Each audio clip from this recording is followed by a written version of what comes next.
Hello and welcome to another edition of NewsBuild Boyle Heights. I'm Juan Gutierrez and I will be your anchor today.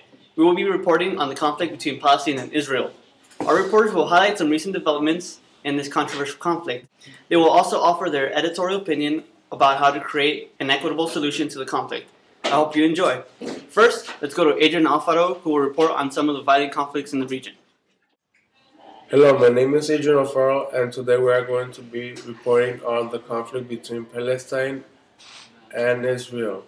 On Saturday, January 3rd, 2008, Israelis ground forces comprising thousands of soldiers supported by Navy attack vessels, jet fighters, attack helicopters invaded the territory of Gaza, launching an aerial assault against the tiny strip of land. Over 600 Palestinians died. Over 2,700 were injured. 10 Israelis were dead, 1 soldier, and a few dozen have been injured in the 11-day war, which has kept a secret from the United States of America. Although Israel has used a complete media blackout to contest these figures, the figures have been confirmed by the UN, including the offices of some of the highest-ranking UN officials in the ground in Gaza.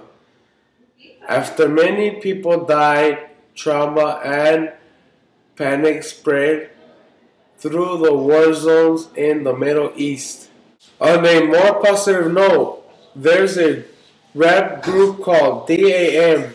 They want to be free to stop the violence and spread the peace in Gaza and in the Middle East.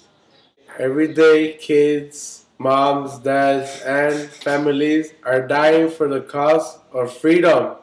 Israel also stopped its propaganda war by claiming that the most of the dead Palestinians are militants.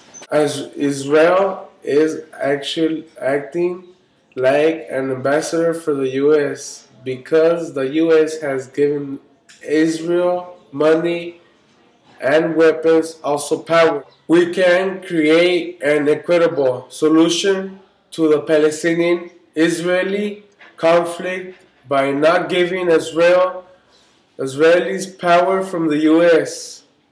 Also, we should give Gaza an opportunity to be its own country and bring down the walls. Every Palestinian, every human being should have an opportunity to be free. Thank you. Back to you, Juan. Thank you, Adrian. That was very informative. Now to Jose Luis Mora for more information and analysis. My name is Jose Luis Mora, and today we are reporting on the conflict between Palestine and Israel. In the year 2008, a documentary called Slingshot Hip Hop caught people's attention and raised their awareness about the terrible situation in Palestine. The documentary focuses on 2 groups of Palestinians, the 48s and the 67s. Of these 2 groups, the 48 Palestinians had it the worst. They were thrown out of their houses. The 48s lived in Israel with different laws. For example, they were not able to build new homes. It was so bad that they even had a police station in an elementary school. This news reporter really recommends people to watch this documentary called Slingshot Hip Hop,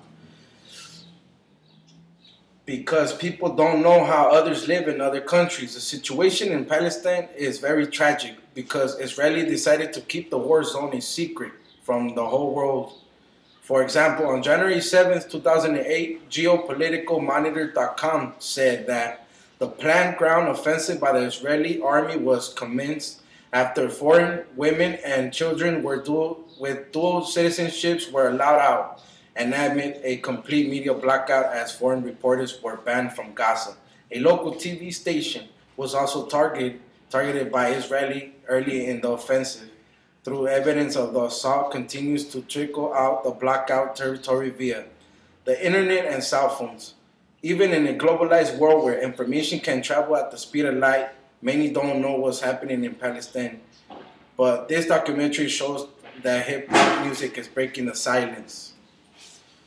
We can create an equitable situation to the Palestinians by the beauty of art and music. For example, the two groups of Palestinians, 67 and 48, were both inspired by gangster rap, which gave them a brilliant idea. The 67 started a group called Damn.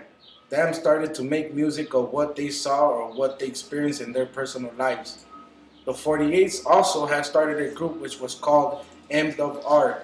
M.R. also was rapping on what basically happened in the Gaza Strip. For example, people fighting of their rights on how to leave the Gaza Strip. So if the Palestinians keep singing about what goes on in Israeli, then the whole world might try to give them or lend them a hand. Thank you, Jose Luis. It really makes you think. Now to Maryland Tech for more information and analysis. Hello, my name is Maryland Tech. Today I'll be informing you about the conflict and history about Palestine and Israel.